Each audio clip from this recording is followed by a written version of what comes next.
¿cómo estás?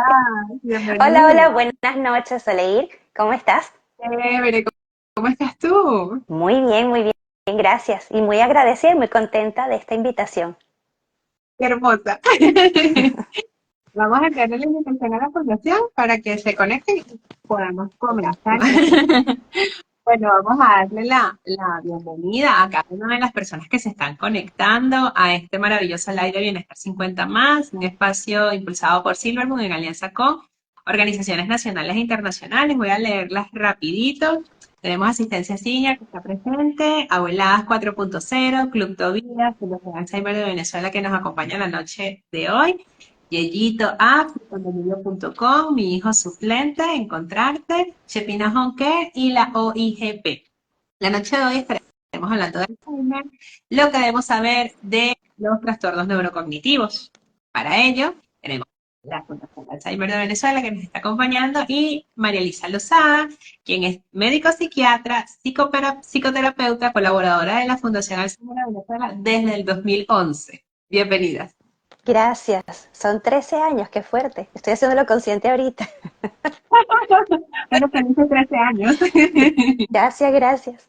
Nada, para mí es súper importante hablar de este tema, sobre todo ahorita en el mes de septiembre, porque aunque el Día del Alzheimer es el 21, eh, la Fundación siempre se ha encargado de hacer actividades a lo largo de todo el mes en pro de concientizar y aportar información e incluir no solamente a los pacientes, sino a los familiares en lo que respecta a este tema. Ciertamente el Alzheimer, quizá por eso lo habíamos titulado como un trastorno neurocognitivo, porque forma parte de los trastornos neurocognitivos mayores. Hablamos de los trastornos neurocognitivos como un término que está contemplado en el Manual de Diagnóstico y Estadístico de las Enfermedades Mentales que utilizamos quienes trabajamos en el área de la salud mental, que es lo que en inglés se conoce como el DSM-5, que obviamente tenemos que tener un manual para clasificarlo todo. Médico que no clasifica no es un buen médico. A pesar que a veces tratamos de escapar de los diagnósticos para evitar las estigmatizaciones. Pero dentro de los trastornos neurocognitivos, y creo que esta parte es importante, porque noto que la gente utiliza el término de Alzheimer con mucha ligereza. Incluso a veces uno deja la llave dentro de la casa y dice, te está pegando el Alzheimer o el fulano primo alemán del que todo el mundo habla, ¿no? Y realmente no es algo para tomárselo a la ligera. Hay muchísimas cosas que pudieran incluso mimetizar una demencia tipo Alzheimer y el diagnóstico es un diagnóstico muy específico que debemos hacerlo principalmente de una forma clínica a través de la sintomatología que los pacientes nos aportan. Pero es importante explicar que el término de trastorno neurocognitivo es un término que fue acuñado para englobar un montón de condiciones o de patologías que tienen afección de las funciones cognitivas. Y ustedes se preguntarán, bueno, ¿con qué se comen las funciones cognitivas?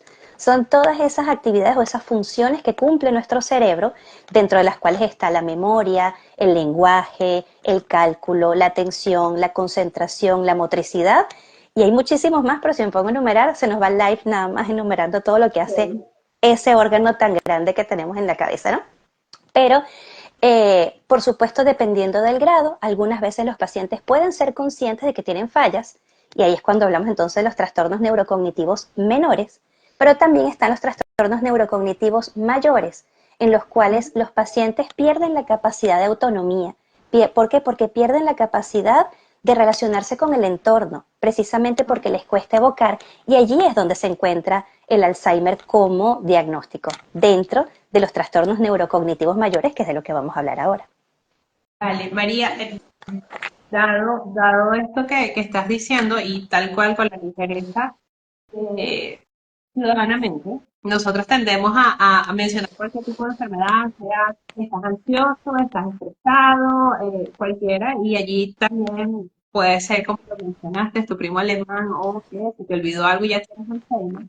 ¿Cómo, cómo hacemos para decir esto es una alerta y tenemos que ir al médico, tenemos que asistir al médico, ¿no? Porque evidentemente todos tenemos lagunas mentales en algún momento, se nos olvidó algo, llegamos y no sabemos dónde colocamos las llaves, o se nos pierde el teléfono como siempre en la cartera y no la podemos encontrar, pero eso no implica que tengamos la patología en este caso. ¿En qué momento es como el momento de decir, "Hey, hay que ir al... Obviamente, olvidos lo podemos tener cualquiera, incluso también depende de la edad y las condiciones. Por ejemplo, en la situación en la que vivimos en Venezuela es muy complicado que no se nos olviden las cosas, porque tenemos muchísimas cosas por las cuales estar pendientes, de nuestra seguridad, de trabajar, los que tienen hijos, que estar pendientes de los hijos, los que tienen que ocuparse de la casa, hasta ocuparse de una mascota implica una inversión de tiempo y una fuga de atención. Además, vale mencionar que muchas personas, me incluyo, lamentablemente incurrimos en la práctica del multitasking. Entonces estamos, y eso se lo comentaba a otros pacientes esta mañana, uno cree me encanta ver una serie de Netflix con el teléfono en la mano, una música atrás, con una olla con unos granos ablandando en la cocina. Entonces estamos haciendo 5 cosas al mismo tiempo y pretendemos que nuestro cerebro funcione al 100% ocupándonos de tantas actividades. Es importante considerar que existen elementos que pueden también entorpecer nuestros síntomas. El síntoma cardinal en el que uno tiene que estar pendiente es la memoria, pero no es lo único. Una persona que no duerme bien, por ejemplo, una persona que no se alimenta bien, una persona que está haciendo muchas cosas al mismo tiempo, indudablemente no puede tener una buena capacidad de memoria, incluyendo también que tenemos memoria selectiva. Retenemos lo que nos interesa y lo que no, pues no. Si yo no como carne, no me importa cuánto cuesta el kilo de carne porque no la compro y porque no me interesa. Pero pregúntame cuánto cuesta un kilo de fresas, que me encantan las fresas, por ejemplo. Entonces allí sí. Ahora bien, cuando ya no es solamente un tema de olvidos puntuales, momentáneos, sino que ya se nos está olvidando lo que desayunamos y por más que le damos vuelta, no recordamos qué fue lo que desayunamos. Cuando nos damos cuenta que nuestro banco de vocabulario se hace cada vez más escaso y nos cuesta mantener una conversación hilada porque interrumpimos porque simplemente no podemos evocar.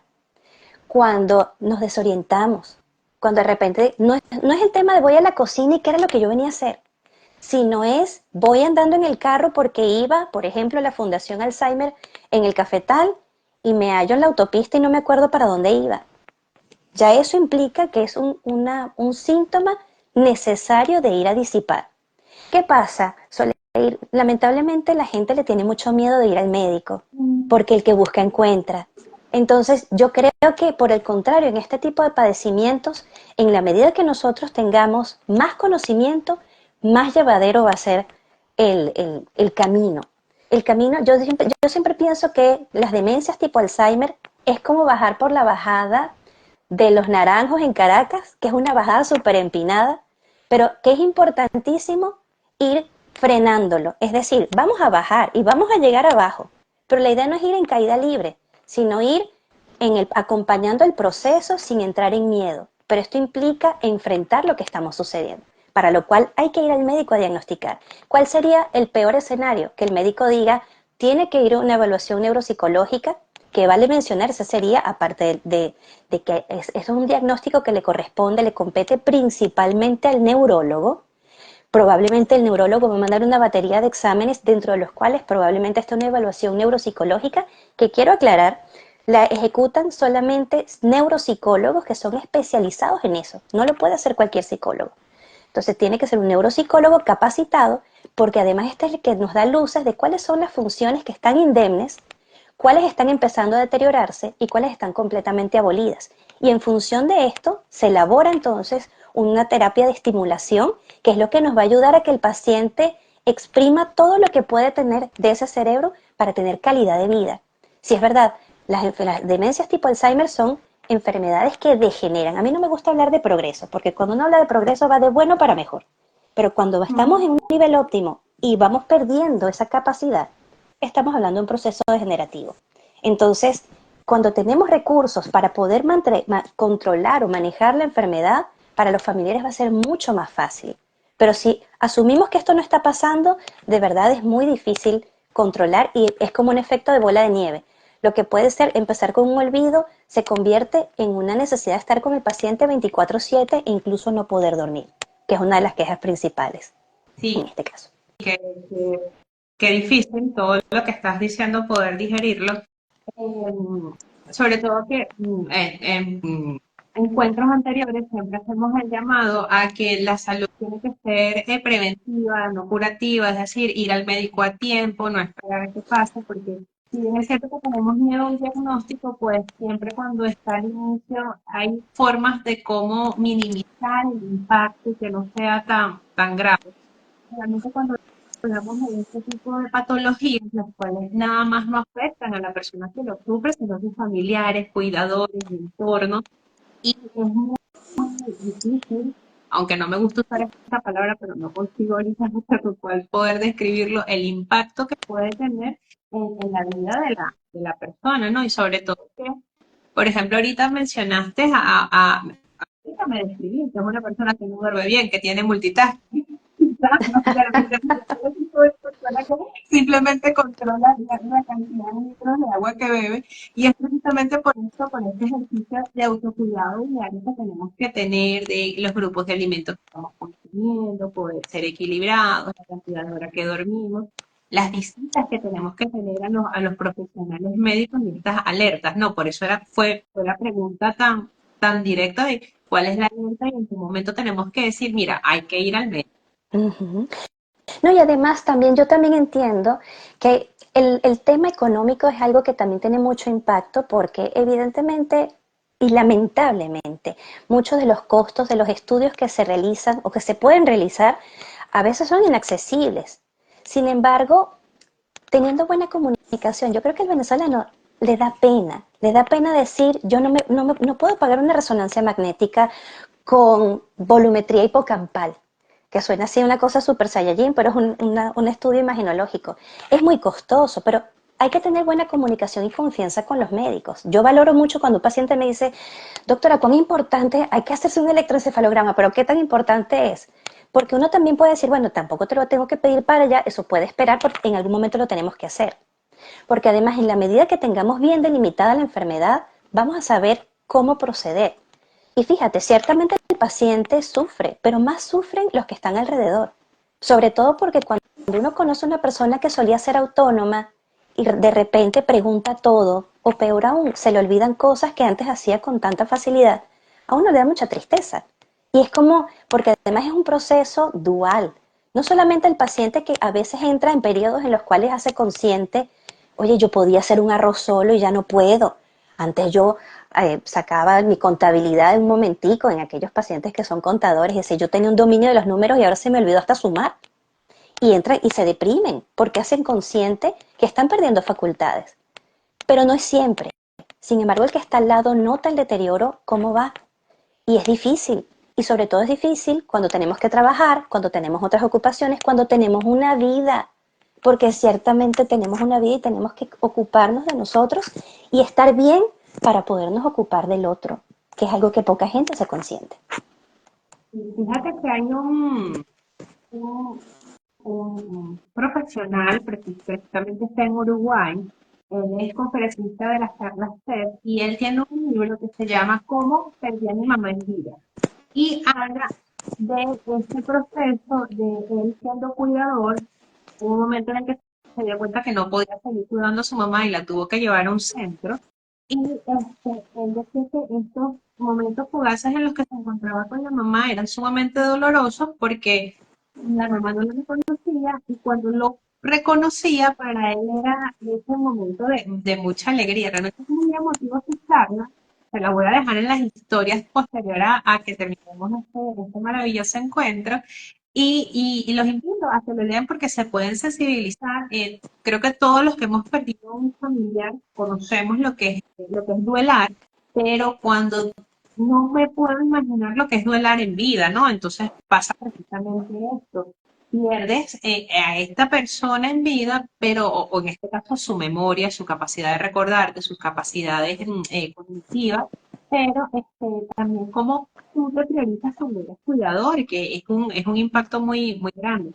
Esta mañana cuando leía para poder hacer la presentación, como te digo, me hice un spoiler con la obra, decía precisamente esto, que es una de tantas enfermedades que, bueno, no tan solo impacta a la persona, sino también a su entorno, familiares y cuidadores. Es muy difícil hablarlo, muy difícil procesarlo socialmente, y por eso es que se hace la invitación a este espacio, y yo se lo agradezco a ustedes que cuando las contacté dijeron que sí de forma automática, porque aquí te voy a preguntar un mito. ¿Esta enfermedad que está asociada socialmente a las personas mayores, pero es así o una persona joven también la puede padecer. Bien, una persona joven puede padecerla y ahí es donde hacemos la distinción y por eso yo expliqué al principio que los trastornos neurocognitivos engloban muchas patologías y condiciones, mientras que la demencia tipo Alzheimer sí está circunscrita a personas que están entre 60 y 65 años en adelante. ¿Por qué? Sí. Porque existen patologías como por ejemplo el Parkinson, que también puede provocar, puede estar contemplado dentro de los trastornos neurocognitivos mayores. Hay ciertas condiciones clínicas como el hipotiroidismo que también pueden provocar alteraciones neurológicas. Está la enfermedad de los cuerpos de Lewy, que es también un tipo de demencia que cursa más con trastornos motores. También está la enfermedad de Huntington, lesiones por HIV, traumatismos cráneoencefálicos también.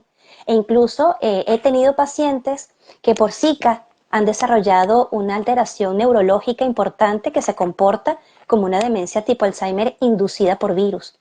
No sé si recuerdas, bueno, yo creo que tú eres jovencita, Soleil, pero hace unos años existía aquella famosa enfermedad de las vacas locas, que tiene un nombre, el síndrome de Creutzfeldt-Jakob.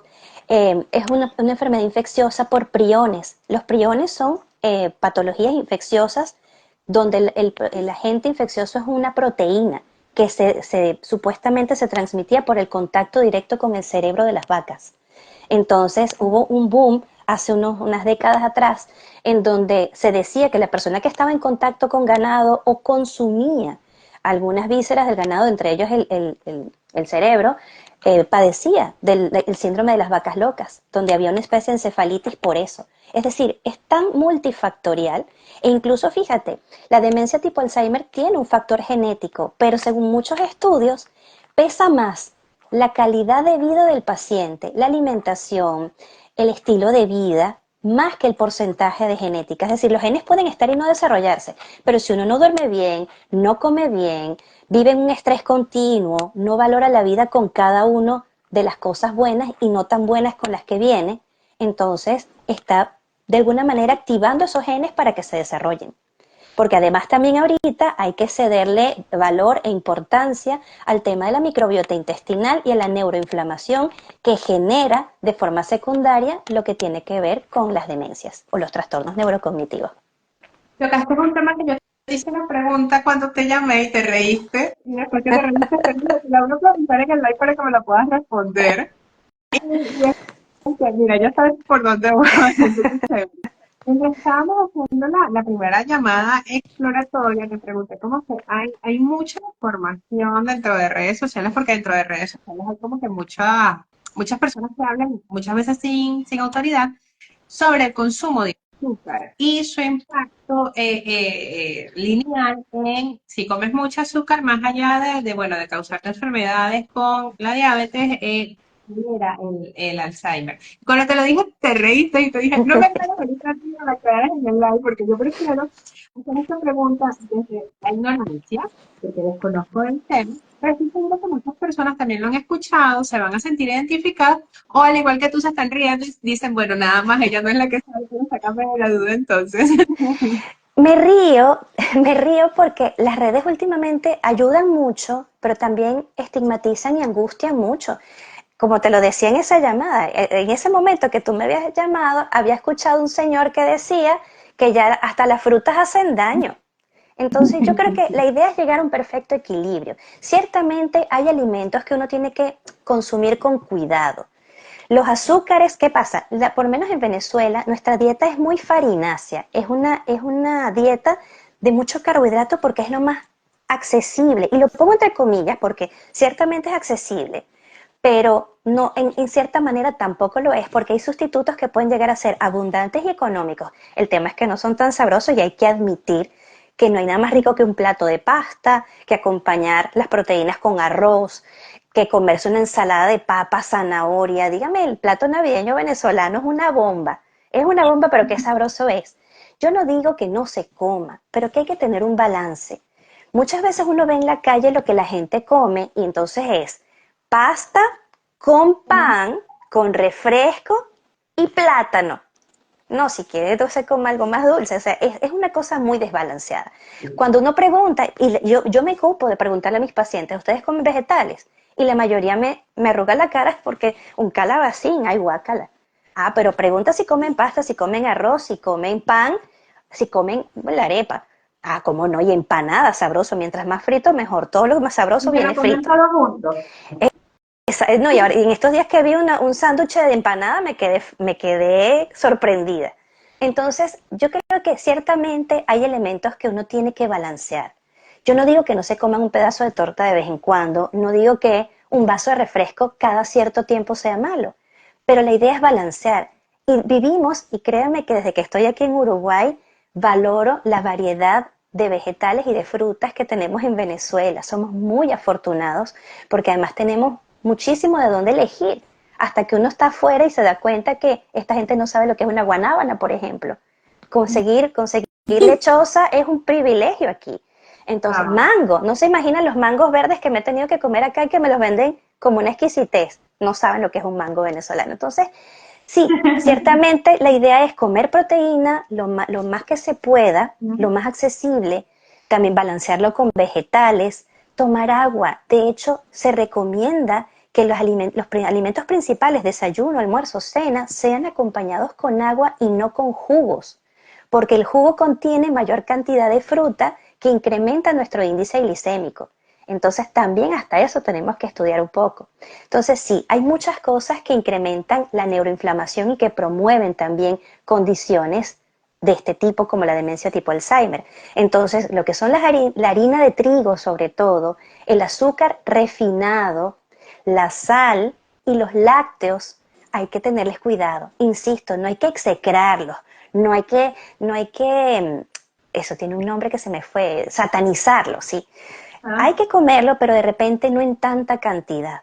Entonces creo que el llamado es sobre todo a buscar la mesura, a buscar el equilibrio, pero tampoco pensar que los alimentos ninguno funciona. Sí, sí, precisamente la semana pasada tuvimos un live y estábamos hablando sobre la menopausia y la perimenopausia y estaban mencionando cómo precisamente todos los que son el grupo de alimentos refinados pues pueden tener un efecto.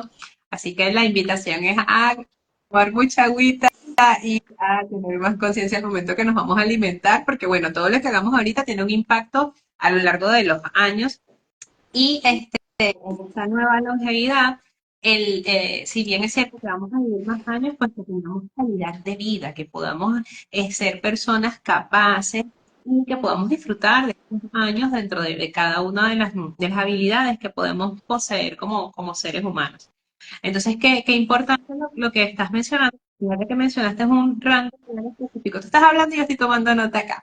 Te mencionaste un rango de edad en específico, mencionaste la importancia de saber comer, que tienes mucha razón en eso.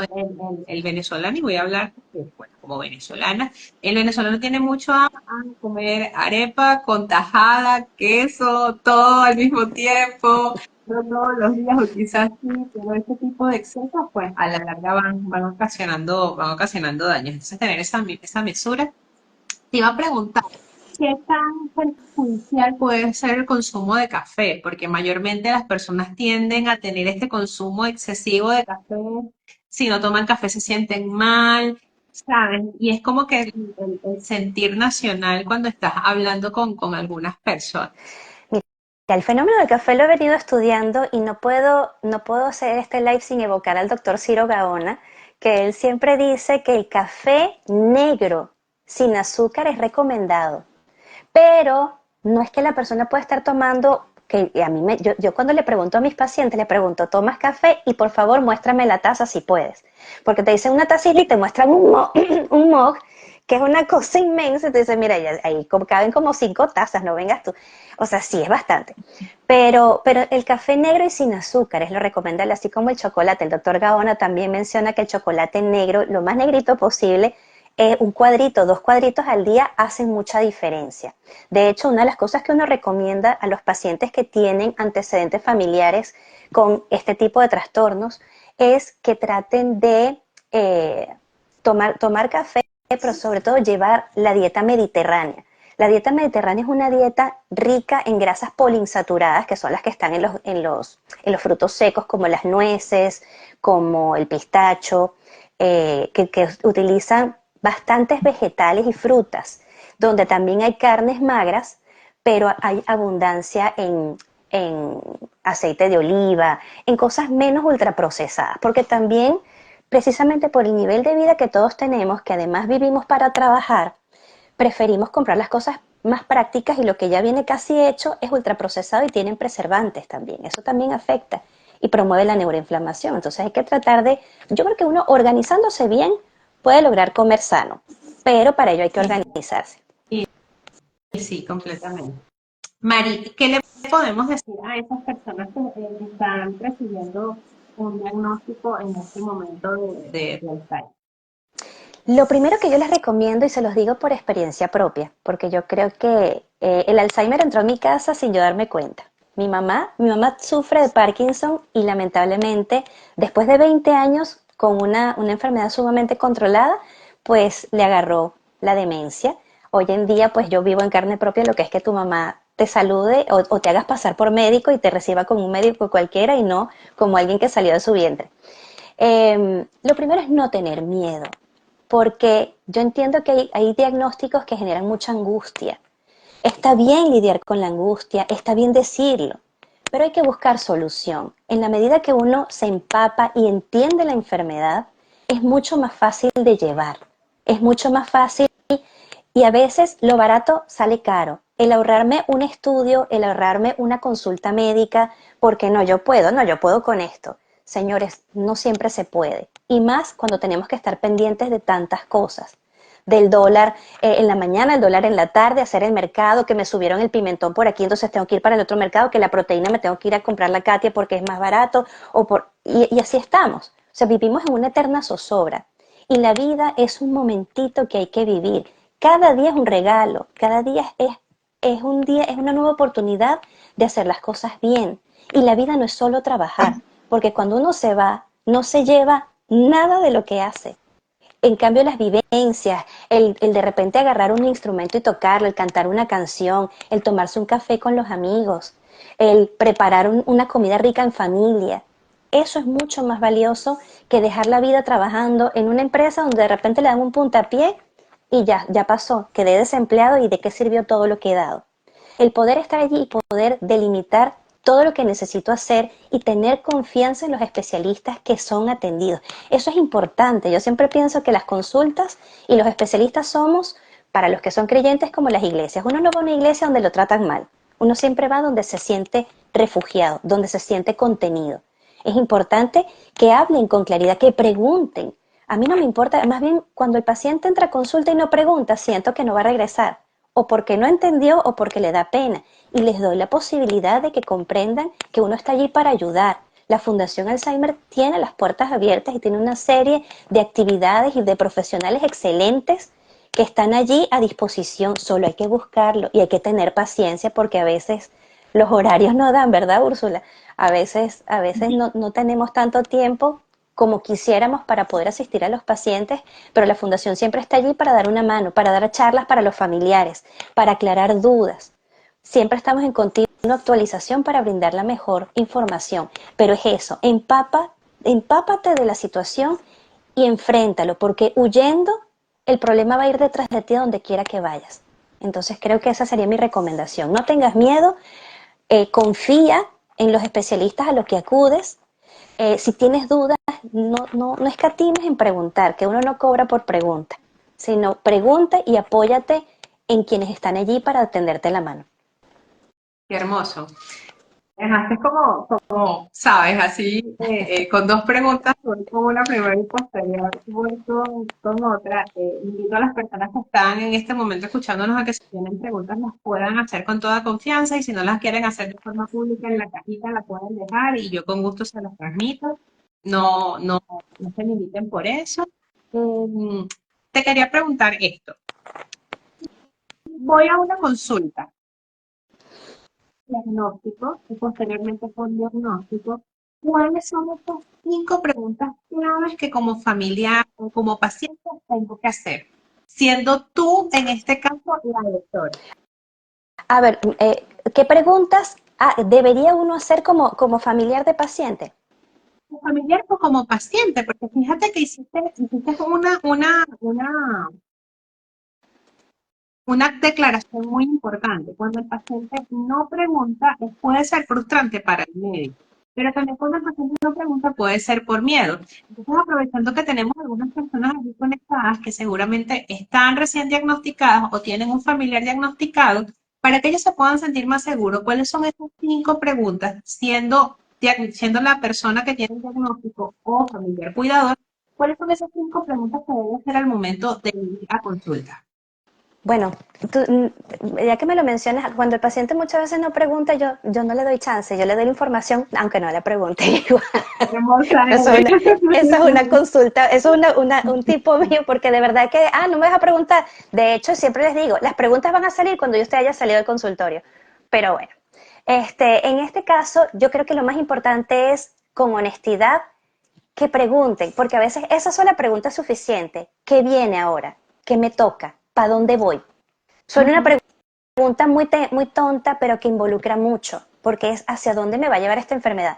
Y yo creo, e insisto, por experiencia propia, y disculpen que sea tan autorreferencial, pero a ver, vivirlo de cerca, y eso que después de haber atendido muchísimos pacientes con este tipo de trastorno, vivirlo en mi casa fue complicado, no por mi mamá, sino por mis hermanos, que hasta hace no mucho todavía cuestionaban la demencia, porque además muchos pacientes dicen, no, es que están manipulando. Eso es manipulación, no señores, eso es parte de la enfermedad. Entonces, claro, precisamente se confronta esta persona no la conozco, y es tener que querer y habituarse a una persona nueva. Es, en mi caso, saber que yo tuve una mamá y esta mamá de ahora es un poco más divertida porque además no tiene filtro y dice lo que piensa, que además es muy divertido. A veces dice cosas muy duras, pero uno termina riéndose por eso, porque es una persona diferente. Y es confrontarse con ese tener que querer a ese ser nuevo o convertirse en papá de quien fue mi mamá. Entonces es complicado. Pero cuando uno pregunta hacia dónde va, qué debo hacer, qué me espera de esta enfermedad, yo creo que eso calma mucho a los pacientes y a los familiares y por supuesto el continuo apoyo. Yo valoro muchísimo cuando los pacientes incluso me escriben para decir todo está bien, doctora, vamos así, así asado, porque además uno, bueno, yo por lo menos hago como un paso lista en la noche, oye, que será la vida de tal paciente que más nunca me escribió. Y si yo tuviera conectado mi cerebro con el teléfono sería súper eficiente, pero no. A veces digo, mañana le escribo y entre una cosa y otra, pues lamentablemente se me olvida y queda entonces para los pensamientos de esa noche y así voy. Pero es gratificante para uno cuando trabaja con el familiar, que el familiar se sienta apoyado y uno poder apoyar. De repente, yo no estoy en Venezuela, pero igual me siguen escribiendo, me siguen llamando, sigo viendo a los pacientes online, que a veces al principio hubo como un rechazo y que no es lo mismo, es verdad, no es lo mismo, no es lo mismo estrecharles, darle un abrazo, verlos de frente, a verlo a través de una pantalla, pero gracias a Dios la tecnología nos permite estar cerca, aunque estamos lejos. Pero yo creo que lo más importante es, sobre todo, preguntar si existe la posibilidad de medicar, en qué estadio estamos, qué puedo hacer ahora. Y creo que te estoy respondiendo ya con eso, aunque fue un poco difusa la cosa. No, no, no fue difusa. Fíjate que me parece muy, muy valioso. Primero porque estás respondiendo como familiar y segundo porque estás respondiendo como médico. Hay una realidad y es que no todos los médicos son iguales.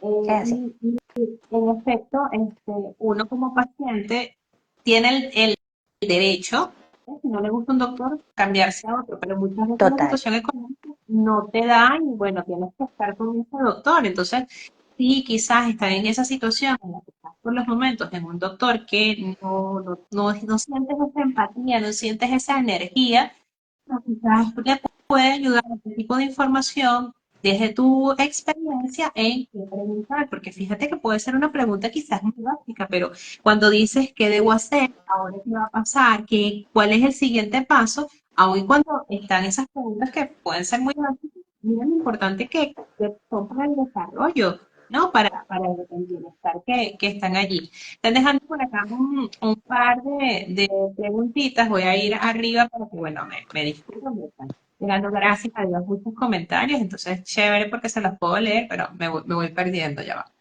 Otra pregunta, mientras llego el comentario para no hacer esperar a las personas, era las personas que no hemos llegado a ese rango de edad de 60, 65 años, teniendo en cuenta que la población de Silvermoon es 50 más, pero seguramente hay otras personas viéndonos. qué actividades, qué ejercicios podemos hacer en casa de manera de que nos puedan ayudar a tener este cerebro ejercitado y, bueno, no caer en este tipo de diagnóstico, teniendo en cuenta que, bueno, un mal estilo de vida o genéticamente podemos tener esta predisposición. Bien, esa pregunta es bastante interesante porque, a ver, yo quizá me estoy proyectando un poco, pero es difícil, o sea, es importante que todos entendamos que el cerebro, así como los músculos, se entrena, se ejercita, ¿ok? Y la pregunta es que la ventaja es que no tenemos que ir a un gimnasio para ejercitarlo, para mantenerlo en forma. Cuando nosotros cantamos una canción o nos aprendemos una canción y hacemos un esfuerzo, estamos entrenando nuestro cerebro. Cuando bailamos, así sea solos o con la escoba, estamos entrenando nuestro cerebro. Cuando tocamos un instrumento, cuando cantamos, cuando escribimos, cuando tratamos de abrir la puerta con la mano no dominante, cuando nos vamos por nuestro trabajo por una vía diferente todos los días, si se puede, claro. Cuando dormimos bien, cuando comemos balanceado, cuando nos damos un espacio, así sea para contemplar las nubes, escuchar las guacamayas. Eso es entrenar el cerebro también. Obviamente existe algo, Soleil, que se llama reserva cognitiva, que no es más que el almacén de información que nosotros tenemos de todo lo que venimos aprendiendo desde que estamos pequeñitos hasta la actualidad. Y ser curiosos es muy bueno. Entonces, ¿qué pasa? Esa reserva se va llenando de cosas y no me estoy refiriendo a aprendizajes formales, a universidades, cursos, títulos. No, no, no. El simple hecho de tener curiosidad, el simple hecho de aprender cosas por nuestra cuenta, aprender un idioma, aprender a hacer alguna manualidad, aprender a contar cualquier cosa, hacer cuentos, escribir cuentos. Todo eso es un tema de ejercicio. Entonces, yo creo que es importante, primero, tomarse las cosas en serio. Si algo he aprendido en la Fundación Alzheimer es que uno decide cómo envejecer, pero tiene que hacerlo consciente. A veces dejamos que como vaya viniendo, vamos viendo, como decía aquel personaje de aquella telenovela, ¿no? Entonces, vamos a ver hasta dónde me lleva la vida. No, señor. Tenemos que ser claros hacia dónde vamos en nuestra vejez.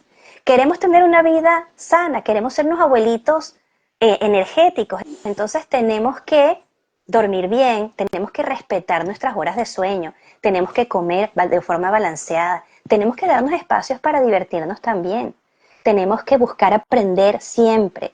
¿Qué pasa? En estos días que hubo el apagón nacional, recibía mensajes de mucha gente diciendo, esto es horrible, aprovecha a hacer cosas que no puedes hacer porque no tienes tiempo. O sea, no para todo necesitamos electricidad. En el otro apagón del 2019, me armé rompecabezas que tenía armados por allá, que estaban arrumados llenos de polvo, y dije, esta es mi oportunidad. Con la pandemia, ¿cuántos con la pandemia no empezamos a sacar actividades que de repente pensábamos que no íbamos a tener nunca tiempo porque todo lo postergamos para después? Señores, todos los días es un momento. Hoy estamos y mañana no sabemos. Entonces no dejen las cosas para después. Hay tiempo para todo si nos sabemos organizar. Hermoso. Hace un par de días leí un escrito que es muy duro para cuando lo haces consciente.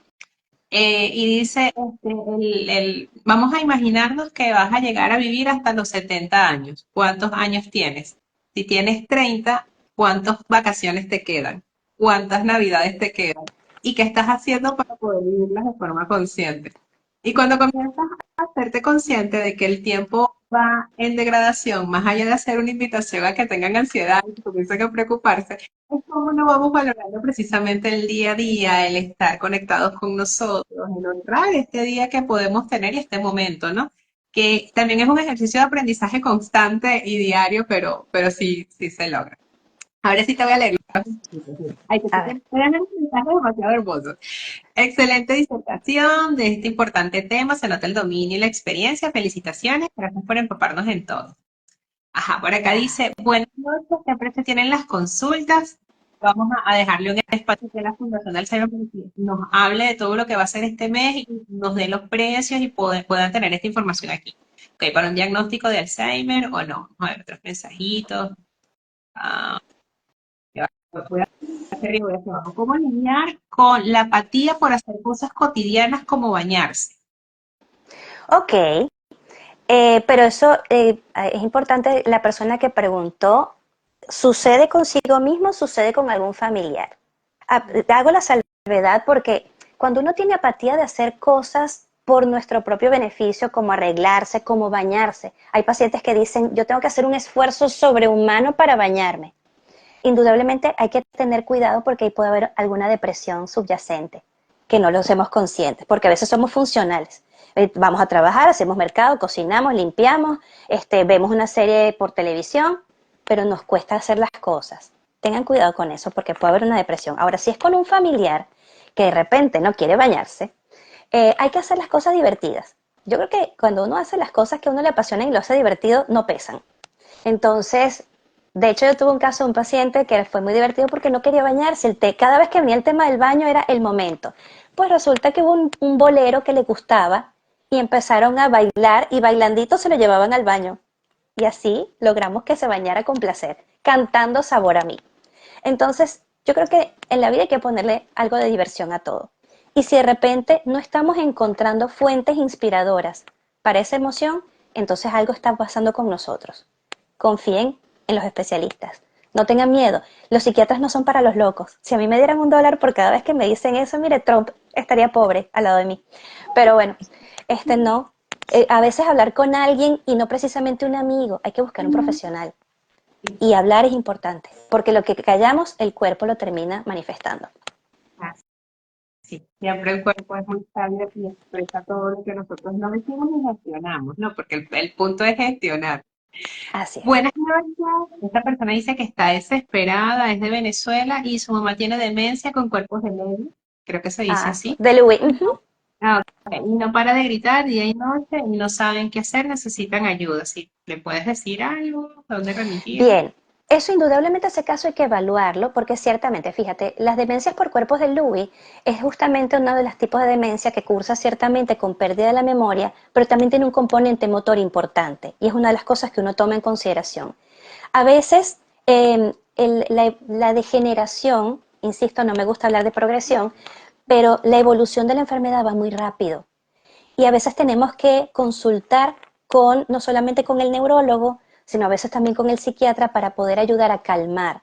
Porque en este tipo de pacientes el mecanismo que hace que se detengan los estímulos es como las alarmas de los carros cuando están sensibles, que pasa una hoja y se activan, están continuamente a la defensiva. En el caso de este tipo de pacientes, están como continuamente sensibles a muchos cambios. Entonces, no saben cómo manifestar su incomodidad y por eso entonces de repente gritan, porque no tienen cómo, o peor, o se mueven, o agreden, porque algunos se ponen irritables de la impotencia de que no pueden expresar lo que sienten. En este tipo de casos a veces hay que incurrir en ciertos fármacos que ayudan a que el paciente esté un poco más calmado. Aclaro, calmado y no sedado, porque los pacientes no tienen por qué estar sedados. Obviamente hay que evaluar el caso para ver más o menos cómo es la rutina, porque para nosotros es muy importante conversar con la persona que convive con ese paciente, porque es el que sabe cuál es la rutina del paciente, qué es lo que le gusta, qué es lo que no le gusta, qué come, qué no come, qué hace con más facilidad y qué cosas se le dificultan, para nosotros poder identificar qué es lo que sucede y poderlo ayudar. Entonces, mi recomendación para esa persona es que busque apoyo en un psiquiatra para que pueda evaluar el caso y recomendarle algo que esté a su alcance para poderlo controlar, porque cuando el paciente está controlado, la familia puede llevar el caso con mucha más tranquilidad. Ok, acá tienes otra pregunta y dice, gracias, interesante tema. ¿Qué se le dice a la persona con Alzheimer cuando insiste que la lleven a la casa y dice que esta no es su casa? Gracias. Ah, eso es muy común en estadios moderados a severos, que empieza, sobre todo en horas de la tarde. Fíjense algo, existe algo que se llama el síndrome crepuscular. El síndrome crepuscular se presenta en horas de la tarde justamente con la caída del sol. Hay picos de cortisol que se elevan, o sea, el cortisol se eleva y el paciente empieza como a sentirse intranquilo y empieza a desorientarse.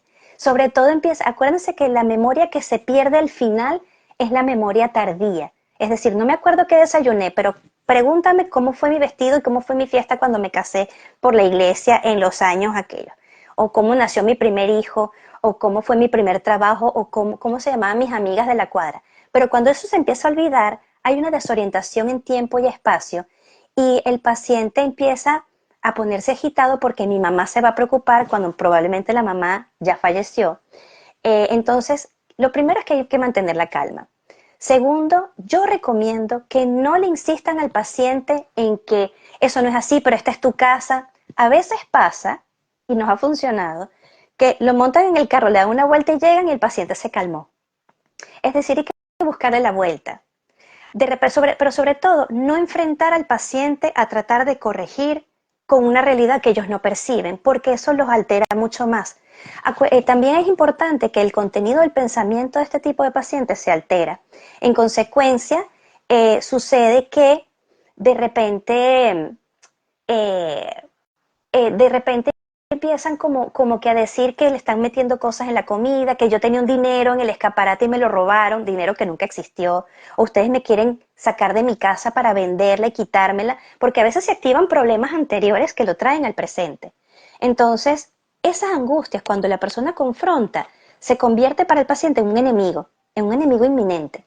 Cuando uno yo creo que el amor es algo, es un idioma que no necesita palabras y que simplemente cuando uno le transmite al paciente tranquilidad, yo estoy aquí para cuidarte, tranquilo, vamos, sí, yo te voy a llevar a tu casa. En mi caso, pues les comento, mi mamá más de una vez dice, mi mamá me viene a buscar, sí, sí, pero ella llamó que va a llegar más tarde. Y se le calma la angustia. Ah, bueno, ok, entonces espero ahí, sí, sí, espera, tranquila, que ella viene más tarde. Mi abuela falleció hace cualquier cantidad de años. Entonces, es eso, es no confrontar, es respetarle la evolución del paciente, mantener la calma. Y bueno, y en algunos casos, si hay mucha intranquilidad, por supuesto, este, darle una vueltita y regresar. En otros casos, si esto se empeora, es importante consultar con un especialista porque hay que buscar algo que contrarreste esos picos de cortisol para que el paciente no tenga que experimentarlo, porque son muy desagradables tanto para el paciente como para los familiares.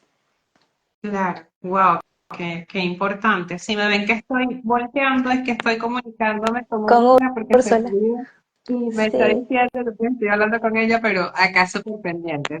Me disculpa, pero cositas técnicas tranquila. que tiene que hacer acá. Te pregunta, bueno, ¿qué porcentaje de probabilidad de presentar Alzheimer tiene un hijo de paciente con Alzheimer y a qué edad debería consultar para saber si presenta síntomas? Ok, esto me lleva entonces a las estadísticas venezolanas. Lamentablemente nuestras estadísticas están poco actualizadas.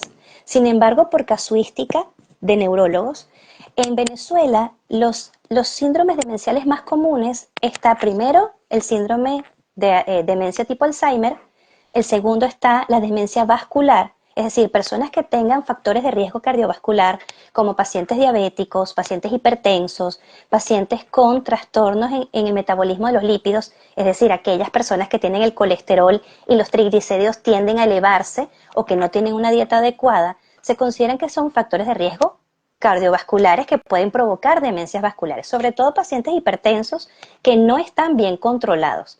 En consecuencia, he tenido pacientes, ahora sí, he tenido pacientes en los cuales de repente el antihipertensivo le prescriben uno, pero como ese es muy caro, me compro otro. Eso no se hace.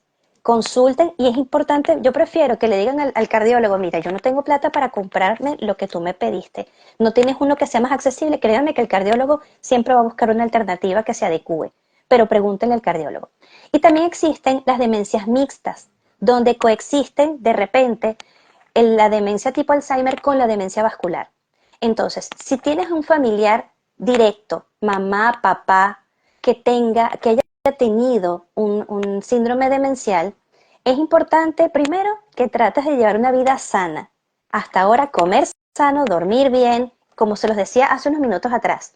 Puedes tener genes de Alzheimer, pero si tienes una vida sumamente sana, calmada, de repente puede que no se desarrolle.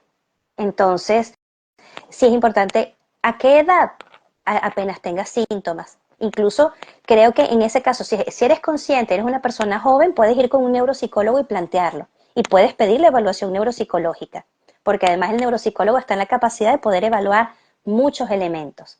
Ahora, si ya notas que de repente no solamente tienes olvidos de lo reciente, sino te has desorientado, en tiempo, en lugar.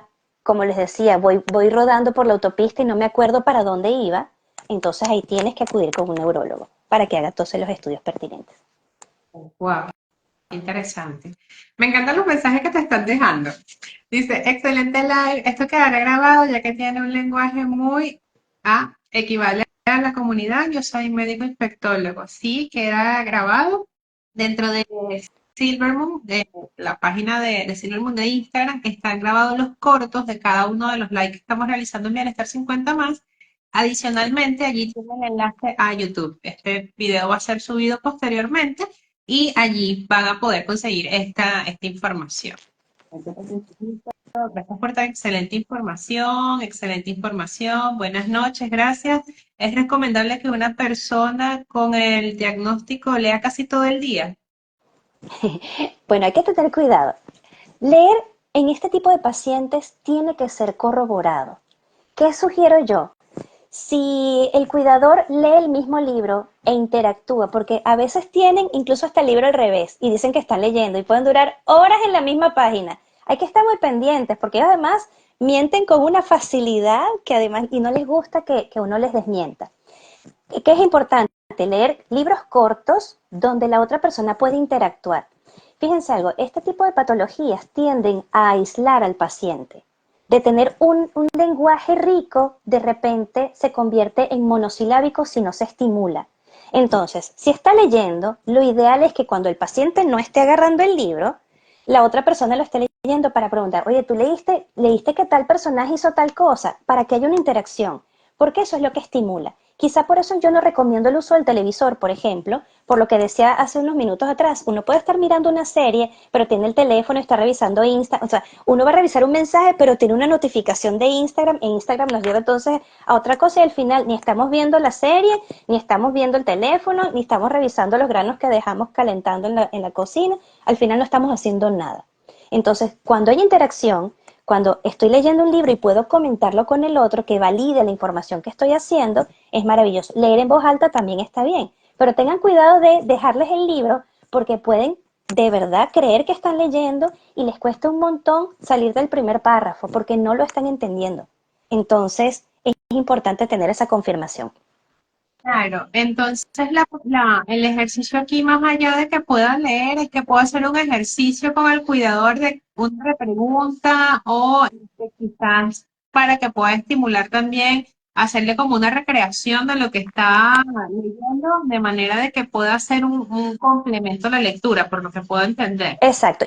Y sobre todo que tenga un lenguaje sencillo, porque a veces pasa, aunque sean personas que de repente tengan una capacidad, una reserva cognitiva muy grande y de repente se va perdiendo y al final lo que sucede es que no comprenden, entonces les cuesta mucho. Entonces quizá que haya una interacción con otra persona que también esté leyendo el mismo libro les puede permitir avanzar más rápido o tener que cambiar el contenido del texto que está leyendo. Ok, qué interesante esto porque, bueno, pasa a ser un ejercicio también de los dos y un tiempo de disfrute, ¿no? Acá Exacto, hay un comentario que dice, la prevención es lo más efectivo en salud cognitiva, la neuroprotección y la estimulación cognitiva mejoran la calidad de vida de nuestros adultos mayores y retardan la aparición de la enfermedad de Alzheimer. totalmente cierto. La salud mental es una pandemia, hay que prevenir. Acá te deja otro mensajito. Ideas para motivar a un paciente a hacer ejercicios. Se niega y se pone de mal humor. Creo que allí iría como que de la mano lo que mencionaste también con lo del baño, ¿no? Poder hacer que estas invitaciones puedan ser atractivas para la persona. No debe ser obligado, yo creo que a nadie le gusta hacer nada obligado. Entonces, a veces hay actividades que comienzan desde algo muy sencillito. Hoy en día con las redes, hay muchos terapistas ocupacionales que en YouTube, en ciertas plataformas como Instagram, como Pinterest, tienen actividades para los abuelitos y están haciendo ejercicio y no se están dando cuenta. Por ejemplo, cosas como que recoge el papel, está sentado, recoge el papel del piso, se recoge y lo levanta. Pasar metras de un recipiente a otro es una forma de hacer ejercicio. Yo tenía un abuelito que agarraba su propio bastón y entonces de repente lo levantaba y decía que estaba haciendo bíceps. Y sí lo estaba haciendo, claro, no teníamos 5 kilos de cada lado, pero estaba haciéndolo. Entonces de repente ponerles música, de repente ponerlos a bailar, eso es un ejercicio. Claro, depende también de las limitaciones funcionales motoras del paciente, pero hay que empezar de a poquito e ir incrementando. Esa sería una recomendación. Vale, vale. Felicitaciones, gracias por la información. Tenemos problemas con Úrsula, la invito, se sale, pero estamos haciendo todo lo posible porque las personas puedan tener el acceso con ella allí y que tengan los minutos necesarios para hablar. Esperemos que sea así. Vamos a seguir. Tienes un mensaje que tienes una voz muy bonita y clara. Mi hermano casi no habla, ¿qué puedo hacer? A veces que le pongan música. Fíjense, los pacientes a veces se les olvidan algo tan simple como tragar, como hablar y a veces hasta caminar. Yo tuve un caso donde me llamaron de emergencia porque pensaron que el paciente le había dado una enfermedad cerebrovascular y resulta que le estaban diciendo, párate, no lo entiendes, como que alguien en alemán le hable a uno y uno no entienda. Entonces, simplemente agarrar al paciente de la mano y levantarlo, el paciente estaba levantado, estaba parado, no tenía nada. A veces ponerle música o emitir sonidos para que de repente empiece a hacer palabras es importante también. Wow, qué interesante. Ya llegamos acá a la hora. Sin embargo, estoy segura que todas las personas que están conectadas y que se conectaron a lo largo de todo este rato disfrutaron, porque yo realmente estoy aquí, quiero seguir conversando contigo. Desafortunadamente no se puede conectar, así que bueno, posteriormente les voy a pedir a ella que haga una historia, haciendo una invitación para que puedan conocer un poco más de la Fundación Alzheimer Venezuela, conocer cuáles son sus actividades este mes. Los invito y los animo a que vayan hasta su cuenta de Instagram y puedan conocerlo, que ahí también tienen un flyer con toda la información, una publicación. Pero me gustaría que para despedirte puedas hacer un resumen a las personas o un mensaje, realmente puedas, puedas expresarle. Yo he sentido mucha empatía durante esta hora en lo que has hablado. Eres un ser humano muy humano y Gracias. realmente eso es algo que se agradece en las personas que están tratando con pacientes, las personas que tienen una enfermedad.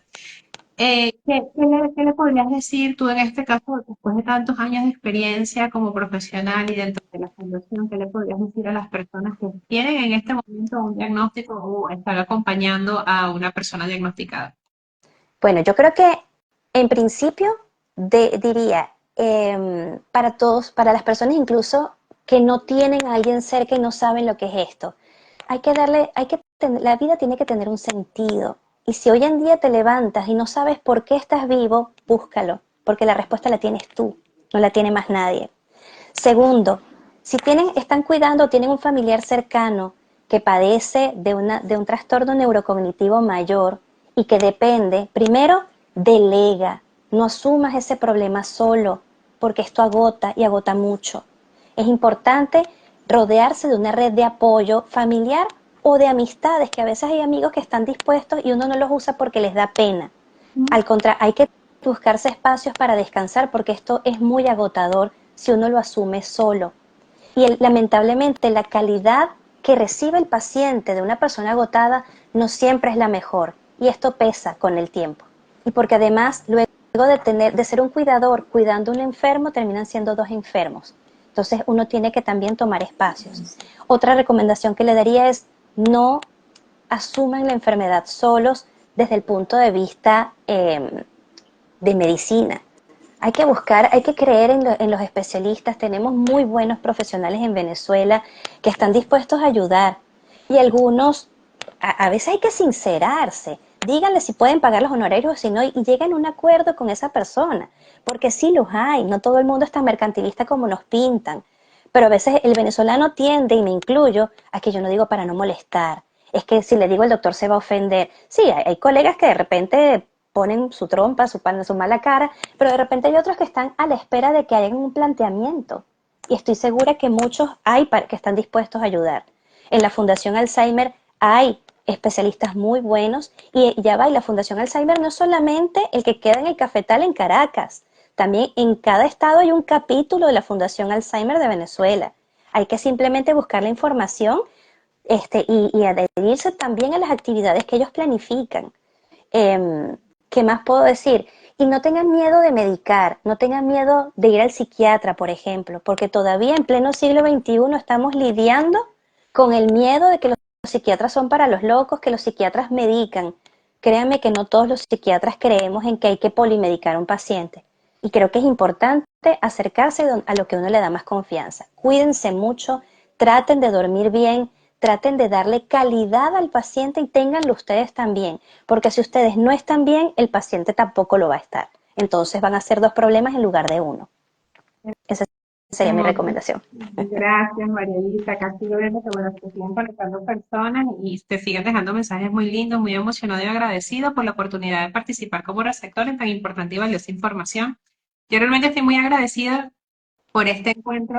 Realmente un ser humano maravilloso, con una calidad maravillosa, la cual nos ha explicado y acompañado a lo largo de este rato. Bueno, nuevamente la aclaratoria, que seguimos invitando a la Fundación Alzheimer de Venezuela para que pueda conectarse, por lo que vemos que estuvo durante todo este rato intentando, se ve que hay problemas de conexión. Sabemos que en Caracas estuvo lloviendo durante la tarde, seguramente es Sí. eso. Sin Posteriormente, embargo, Soleil, disculpa que te interrumpa. Esta semana la Fundación Alzheimer, mañana a las 11 de la mañana, tienen una actividad. Dios mío, se me olvidó, no puedes, y no tengo demencia. La había leído y la había memorizado justamente para esto. Pero sé que el jueves también está la licenciada Nayibe Jiménez teniendo una actividad también a las 11 de la mañana en la sede de la Fundación Alzheimer en Caracas. Ahora, insisto, si no están en Caracas, revisen en la página porque en varios estados, no me atrevo a decir todos, pero en varios estados hay un capítulo de la Fundación Alzheimer y también tienen actividades. Igual, bueno, vamos a ver. Úrsula, help me. Aquí estoy. Háblanos de Úrsula, qué las chévere. actividades de la fundación, please. No, Ay, que se queda se conectada. congeló. Sí, es que se ha estado quedando conectada. De todas maneras, toda información está en nuestro Instagram y pueden contactarnos a través del WhatsApp 0424-223-4199. Ok. De todas formas, yo ahorita voy a ir al perfil de la fundación, lo voy a dejar en la cuenta para las personas que nos están siguiendo en Silvermoon y las personas que quieren conocer el live, como les comenté, va a quedar colgado en la cuenta y anclado en la cuenta de Alzheimer, de la Fundación Alzheimer de Venezuela. Perfecto. Pero, Úrsula, si tienes conexión y puedes decir lo próximo que van a estar, las personas van a estar súper agradecidas. No sé si puedes hacerlo. Úrsula, el martes a las 11, ¿qué hay? Hay una actividad de bailoterapia con terapeuta Alexander a las 11 de la mañana en la sede de la Fundación en el Cafetal. Y, Ok. El y Nayibe jueves, Jiménez está el jueves haciendo taller de arte arte terapia. terapia. Dios mío, qué mala memoria. Y el Lo leí miércoles, antes, perdóneme eso. ¿qué van a tener? Úrsula, el miércoles. No. Sí, internet no está ayudando mucho. Sí, sí. Bueno, nada, insisto nuevamente, voy a dejar posteriormente en la historia el perfil de la fundación para que puedan ir a seguirlo, puedan hacer Sí, las de todas preguntas maneras, pertinentes, hacer las arroba consultas. Alzheimer Fundación es la cuenta de la Fundación Alzheimer. Estén pendientes por allí, el número de celular que Úrsula comentó y pues comuníquense allí. Allí siempre Úrsula se encarga de poner todo. Mira, ya está diciendo que es 0424-223-4199. Lo repito, 0424-223-4199. Pueden comunicar, allí preguntaron por tu nombre. Estuvo conversando con nosotros la noche de hoy la médico psiquiatra María Elisa Lozada. Sí. Bueno, nada, María Elisa, gracias por el tiempo de conexión, por toda No, tu gracias a ustedes. durante todo este rato. Te invito a que nuevamente nos acompañes próximamente. Seguramente este Claro, mes con vas a estar mucho gusto. full, pero vamos a ver cuántas preguntas nos dejan y formulamos nuevamente este maravilloso encuentro. Claro. Gracias por estar dentro de Bienestar 50 más. Por favor, si puedes mencionar tus redes sociales para que las personas te sigan porque están preguntando por ti. Claro. Mi cuenta de Instagram es @DRA de doctora Melisa Lozada, todo pegadito, sin punto ni nada. DRA Melisa Lozada. No publico con frecuencia, discúlpenme eso, pero es que a veces no hay mucho tiempo, pero lo que publico creo que vale la pena verlo. Vienen algunas cositas también a propósito del mes del Alzheimer. Y bueno, nada, empápense. Todo es un tema de aprender. No le tengan miedo. La vida, vivir es lo más peligroso que tiene la vida, decía una canción de Alejandro Sanz. Así que hay que vivir, más nada. Sí, así es. Bueno, muchas gracias a todas las personas que se Gracias. conectaron en Amanecer 50 más y los invitamos a que nos sintonicen de lunes a jueves en este espacio que hemos creado para ustedes, familiares, cuidadores y personas mayores de 50 años. Muchas gracias, que tengan feliz noche. Hasta luego. Feliz noche. Chao, chao.